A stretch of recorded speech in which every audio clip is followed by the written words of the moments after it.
Mes chers compatriotes, chers invités, mesdemoiselles, mesdames, messieurs les journalistes, chers compagnons, je vous salue. Que la paix soit sur vous et sur vos familles.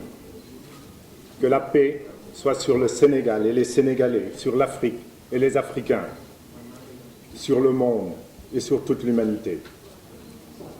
Mes chers compatriotes, mesdames, messieurs, je souhaiterais vous parler du Sénégal, notre cher pays, et je vous remercie sincèrement du temps que vous m'accorderez. Je m'exprime en mon nom, bien sûr, et au nom de mes compagnons qui m'ont accordé leur confiance en me chargeant de diriger notre formation politique, l'Alliance pour la citoyenneté et le travail, l'ACT.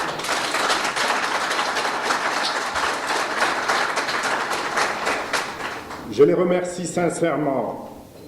La confiance est un dépôt qui repose sur le respect de la parole donnée, la loyauté, l'intégrité et la résistance à toute tentation, d'où qu'elle vienne. Le respect de la parole donnée. Qualité importante, partout et en tout lieu. C'est encore plus vrai au Sénégal par les temps qui courent. La loyauté, celle qui n'est due qu'au juge suprême de façon absolue, Dieu, et qu'à l'autre juge, le peuple sénégalais. La loyauté sans concession à notre seul peuple est un des fondements majeurs de notre engagement. L'intégrité, autre qualité importante partout et en tout temps, c'est encore plus vrai en politique. Ce qui est au peuple reste au peuple. Notre mission est de le garder jalousement et de le fructifier et non de nous en approprier la plus petite portion.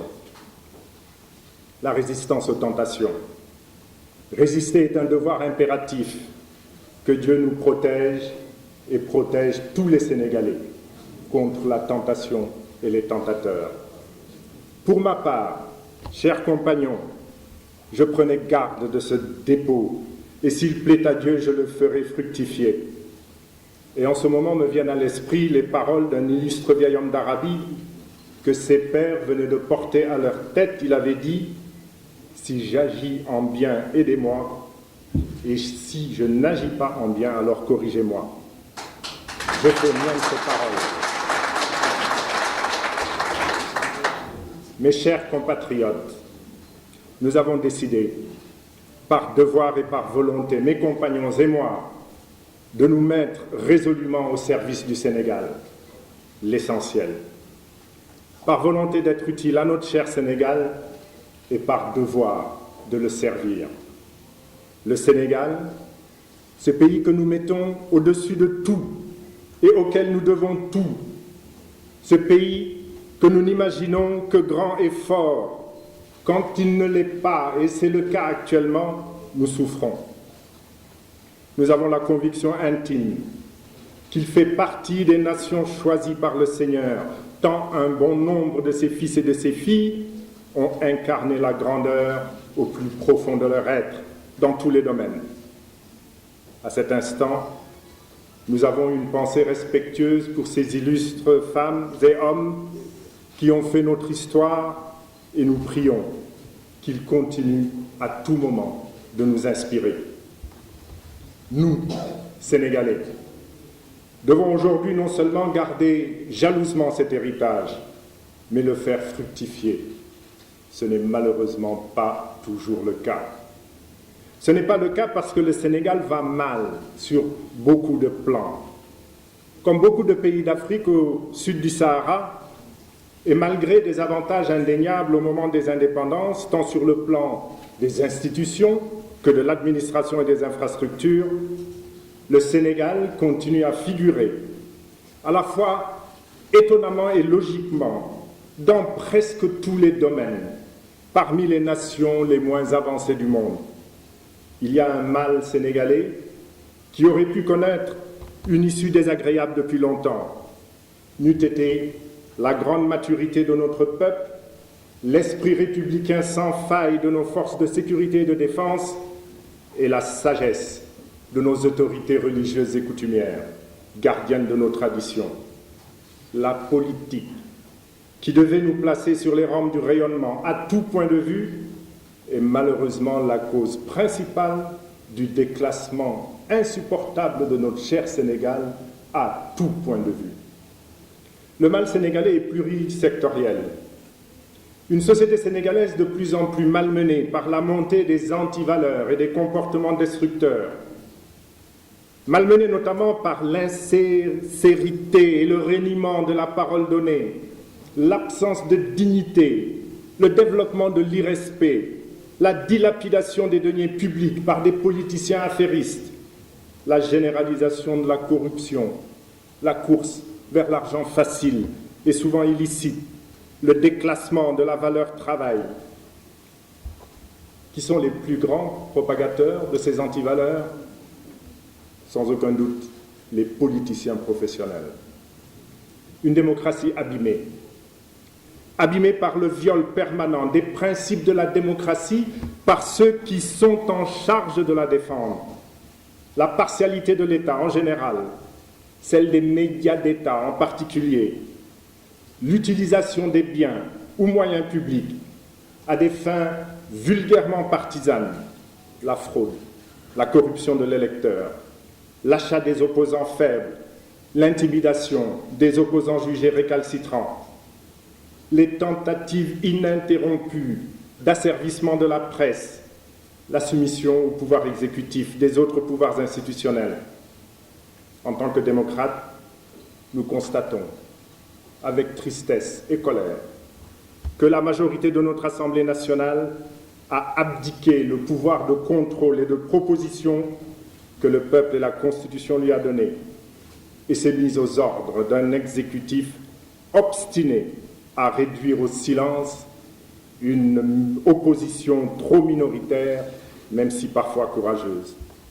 Une République blessée, blessée par le mépris des lois, par les professionnels de la politique, la politisation à outrance de l'administration sénégalaise et de la diplomatie, devenue repère de militants politiques et d'obligés, la différence notoire de traitement que l'on soit puissant ou faible, des pratiques qui blessent la République et la menacent. Une jeunesse sénégalaise désespérée, une jeunesse qui se retrouve en grande partie soit rejetée par l'école, soit boudée par le monde du travail. Une jeunesse sénégalaise devenue une proie facile pour toutes les tentations, y compris les plus suicidaires, notamment la prise d'assaut des mères pour fuir vers le mirage européen. Des pères et des mères de famille tenaillés par l'angoisse du quotidien, la peur dans les villes comme dans les campagnes de ne pas être en mesure d'assurer le minimum vital que l'on doit à sa famille pour pouvoir garder la tête haute. La précarité et l'extrême pauvreté sont tristement partout. Dans ces conditions, il reste aux pères et mères de famille peu d'énergie et de temps pour l'éducation des enfants. Une école paralysée. Une école sénégalaise, particulièrement ces écoles publiques, qui sont dans un état de délabrement, de dénouement et de paralysie, quel que soit le niveau d'enseignement, avec les grèves récurrentes de tous, enseignants, étudiants, personnel administratif et technique de service, occasionnés, il est vrai souvent, par des promesses et engagements non tenus des autorités et parfois impossibles à tenir. La politique du possible et la politique de la vérité sont pourtant de fortes exigences pour des dirigeants responsables. Un système de santé peu performant. Le système de santé sénégalais est plongé dans le dénuement, l'accessibilité insuffisante, l'indigence et les difficultés récurrentes de gouvernance hospitalière. Les Sénégalais ne sont pas correctement soignés. Pendant ce temps, l'élite de ce pays et ses proches se soignent dans des cliniques et hôpitaux les mieux équipés de la planète. Ce n'est pas acceptable.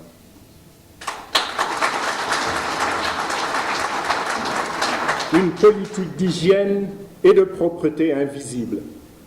Les problèmes d'hygiène et de propreté, sœurs jumelles de la santé, restent une des multiples plaies des villes sénégalaises et notamment de la principale d'entre elles, Dakar.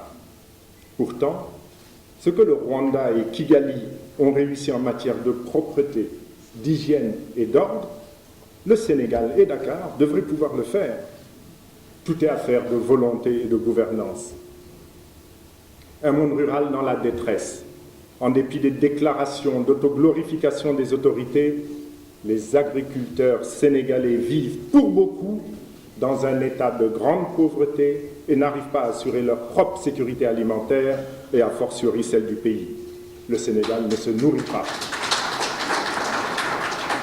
Une entreprise sénégalaise oubliée des politiques publiques. L'entreprise sénégalaise que tout prédestinée à jouer les premiers rôles dans l'Union économique et monétaire ouest-africaine fait preuve de manque d'esprit de conquête et stagne sur son propre marché national, faute de claires et efficaces politiques publiques de soutien aux entreprises et particulièrement à celles qui vont à la conquête des marchés extérieurs.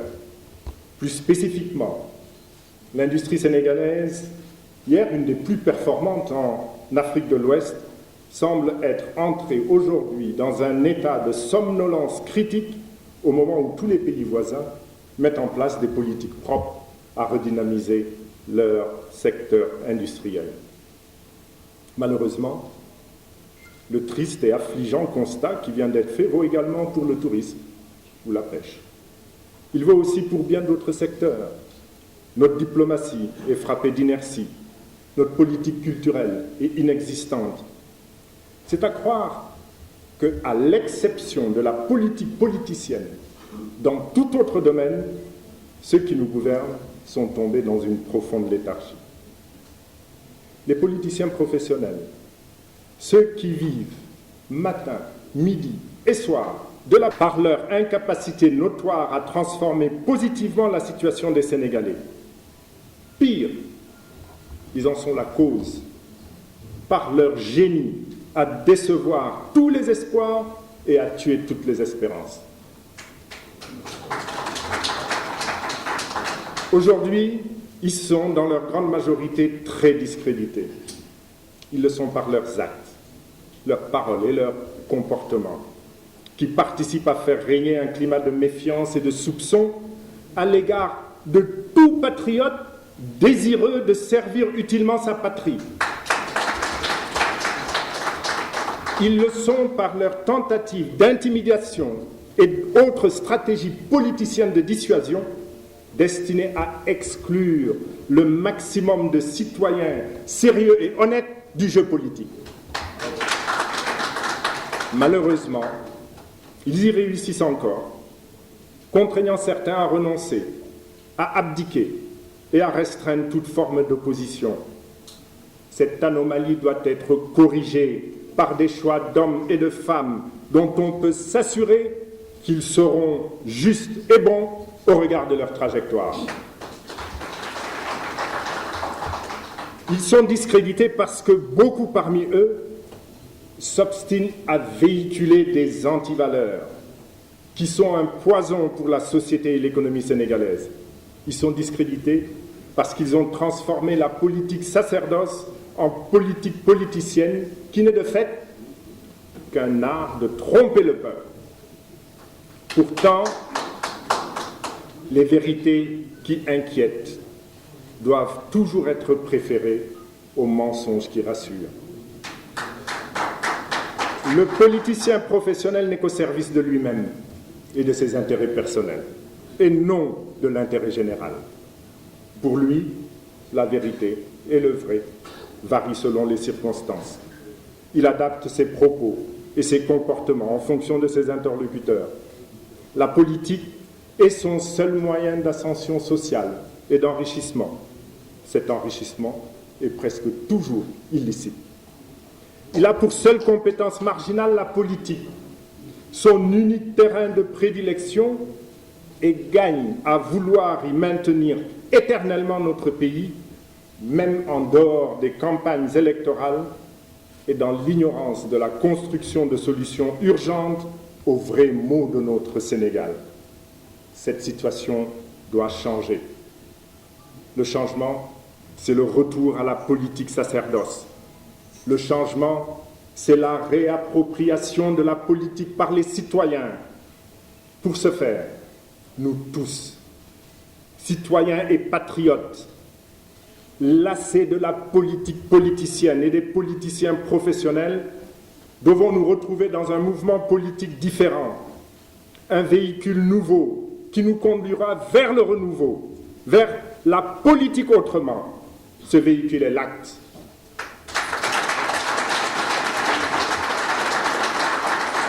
Formation politique que j'ai l'exaltante mission de diriger. L'acte entend conduire le changement. Elle entend le faire parce qu'elle se veut un mouvement politique différent, inaugurant un rapport sain vis-à-vis de la res publica, la chose publique. Différent parce qu'il veut refonder la politique par le bas, en rassemblant les patriotes et les citoyens qui ne se reconnaissent plus dans les partis politiques traditionnels. Différent parce qu'il refuse la politique comme profession et comme moyen d'enrichissement. Il refuse qu'on puisse devenir milliardaire ou millionnaire par la politique. Différent parce qu'il entend mettre fin à la fonction politique comme sinécure, faveur ou teranga. Différent parce qu'il entend restituer à la politique, qui est charge à assurer et mission à assumer, toute sa dignité pour le seul intérêt du peuple et non celui d'un parti ou d'un leader. La patrie avant le parti, slogan de campagne, n'est malheureusement resté que cela. Pourtant, nous avons été nombreux à y croire. Différent parce qu'il promeut la politique sacerdoce. Différent parce qu'il refuse la politique comme foire d'empoigne, comme compétition de ruse, de mensonges, de calomnie et de diffamation. Différent parce qu'il promeut la politique comme une compétition loyale entre des visions, des programmes et des projets politiques. Différent parce qu'il fonde son action sur des valeurs républicaines fortes, la primauté de l'intérêt national, la sacralité du travail et de la compétence, le bannissement de l'achat de conscience et le respect de la dignité humaine en tout lieu et en toutes circonstances. Différent parce qu'il considère le travail comme la seule et unique voie qui mène les nations comme les individus à la prospérité. Dans notre pays, le gouvernant doit être pris pour ce qu'il ne devrait jamais cesser d'être, c'est-à-dire un serviteur et non un maître. Les dirigeants doivent le comprendre, les citoyens doivent l'exiger. Ces convictions forgent l'identité de l'acte dont la devise résume parfaitement l'esprit. Travail, éthique, espoir, Sahal Diop, car sans travail et sans éthique, l'espoir est vain et toujours déçu. Les chantiers du changement qu'entend conduire l'acte sont de deux ordres. Le travail préalable de refondation et le travail de transformation durable. Le travail préalable de refondation porte sur la reconstruction de notre démocratie et de notre République. L'instauration d'un État impartial et d'institutions indépendantes est une ardente obligation pour l'acte. Un État impartial, c'est-à-dire un État ayant le souci obsessionnel d'assurer à tous ses citoyens l'égalité de traitement et l'égalité de chance. Un État qui ne cherche pas à faire taire par tous les moyens les voix discordantes. Un État qui ne crée pas les conditions inacceptables d'abus de pouvoir par l'exécutif. La mise en place d'une administration dépolitisée et tournée vers le développement. La fin d'une administration et d'une diplomatie confisquée par les militants politiques est un impératif catégorique. La politisation à outrance a affaibli notre administration et notre économie. Elle a réduit l'efficacité des politiques publiques. Il faut que cesse sans délai le spectacle affligeant de directeurs généraux puisant dans les caisses de leurs agences ou entreprises publiques pour distribuer faveurs et prébendes à leurs militants ou délaissant leurs bureaux pour battre campagne sur ordre parce que tout simplement le maintien à leur poste dépend aujourd'hui plus de leurs succès électoraux que de leurs performances de manager. Troisièmement, une fiscalité au service des politiques économiques et non livrée aux caprices et vices d'une classe politique démesurément et indécemment dépensière. La mise en place d'une fiscalité juste, plus simple et libératrice des initiatives à la place d'une fiscalité injuste et étouffante pour le salarié, le consommateur et l'entreprise est une des principales voies vers le renouveau économique. Le travail de transformation durable portera sur le retour aux valeurs positives de notre société, par la promotion d'une citoyenneté suffisamment habilitée à faire fonctionner le système démocratique en délibérant utilement des affaires publiques, par l'affirmation que la souveraineté et la citoyenneté restent les bases essentielles du politique. Une citoyenneté non plus comprise comme l'appartenance à une communauté, ou la soumission à une subordination humainement dégradante à une autorité, mais comme force vitale au service de la collectivité pour le bon vivre ensemble. Une citoyenneté qui ne se définit plus seulement en termes de droits et de devoirs, mais surtout ancrée dans une responsabilité respectueuse du bien commun et une intégrité enracinée dans le culte de l'intérêt général. Par la promotion des valeurs d'humanisme, de dignité, d'intégrité et de respect, susceptibles de permettre à tous les citoyens de pouvoir jouir de leurs biens et de leur travail. Par la construction d'une solidarité effective d'existence, celle qui traduit la reconnaissance due aux retraités qui ont mis leur vie active au service de la nation, celle qui n'oublie pas ceux qui sont frappés par le destin et les accidents de la vie, celle qui porte une délicate attention aux plus fragiles et aux plus vulnérables d'entre les citoyens. Par le retour à la valeur travail, à l'esprit de responsabilité, au respect de l'autre, à l'éthique et au patriotisme, comme voie incontournable vers la transformation durable du Sénégal. Ces valeurs sont celles du nouveau type de citoyen qui devra émerger dans notre pays parce qu'il sera passé des modalités de la citoyenneté à la citoyenneté modèle.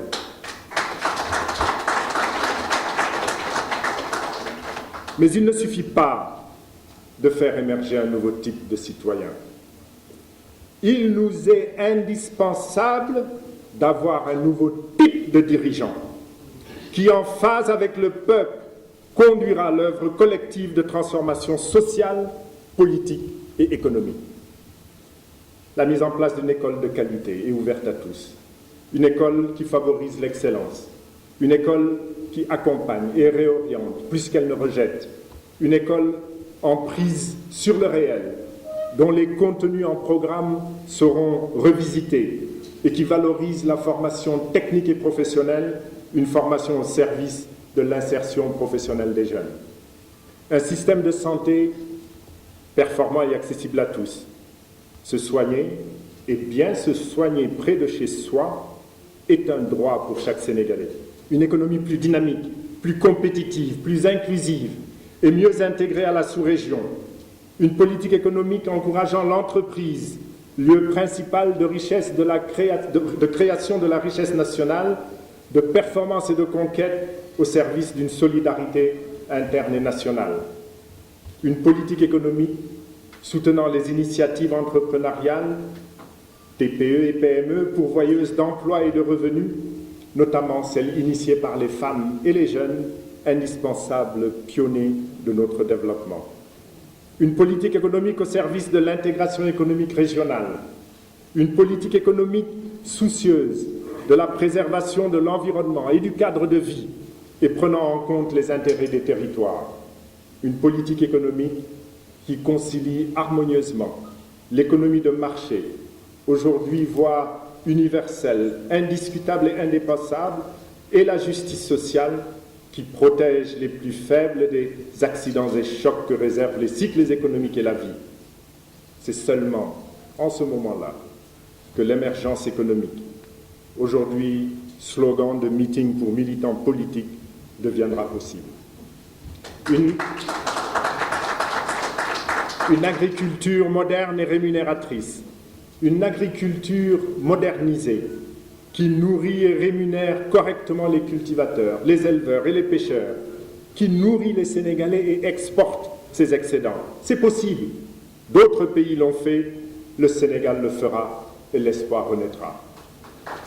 Une industrie performante et conquérante, une industrie créatrice de richesse et d'emplois, non plus de rente, mais qui saura naître à partir de notre artisanat, fer, bois, cuir, orfèvrerie, confection, etc., et de notre agriculture.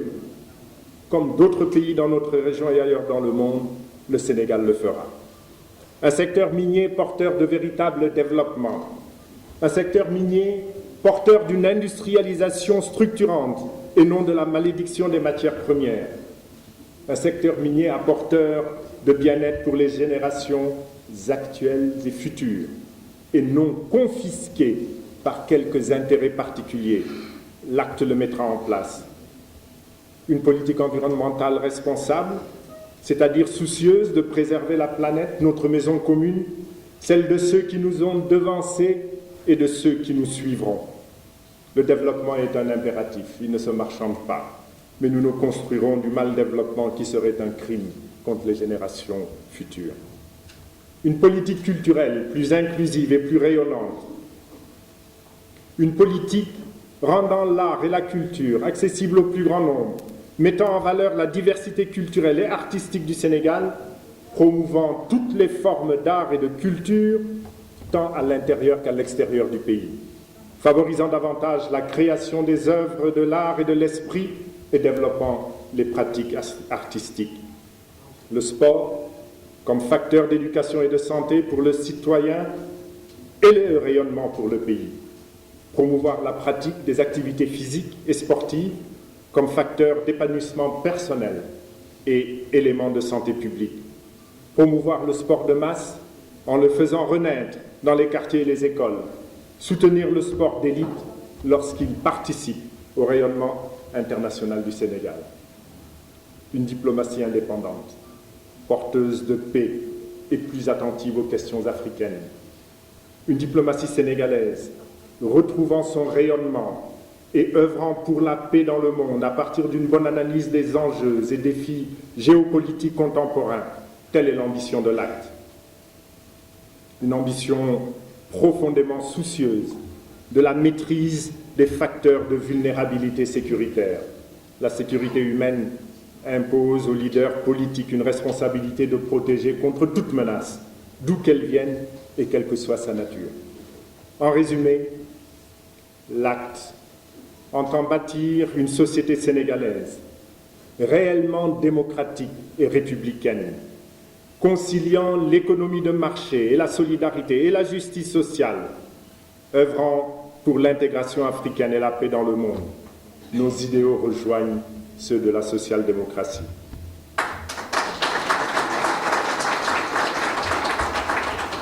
L'acte invite avec empressement les Sénégalais à cultiver et vivre intensément 4 amours.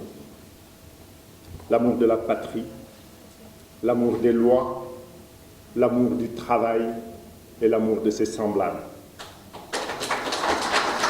L'amour de la patrie qui nous fait placer ses intérêts au-dessus de tout autre intérêt. L'amour des lois qui nous les fait respecter, qu'elles nous soient favorables ou pas, pourvu qu'elles soient justes et égales pour tous. L'amour du travail qui nous mène tous à l'excellence et à la prospérité. L'amour de ses semblables qui nous fait détester ce qui les avilit et aimer tout ce qui les grandit. Les antivaleurs avilissent, les valeurs grandissent. L'œuvre de transformation du Sénégal est exaltante, elle est patriotique, elle concerne tous les Sénégalais. C'est pourquoi je m'adresse oralement à eux d'ici, avec vous, comme premier témoin de mes engagements. C'est pourquoi je leur ai adressé la lettre qui figure dans le site internet de notre formation politique et que je vous adresserai, que je vous remettrai dans quelques minutes, vous, les journalistes présents dans la salle, pour que, comme à l'accoutumée, vous exerciez votre noble et juste mission d'information. Chers compatriotes, le Sénégal peut réaliser cette œuvre de transformation.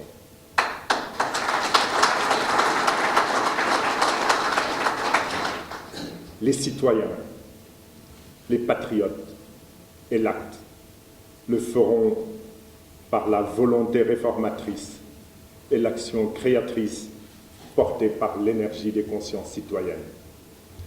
Debout, citoyens, debout, patriotes, pour un Sénégal performant, pour un Sénégal de solidarité, pour un Sénégal grand et respecté, que la paix soit avec vous.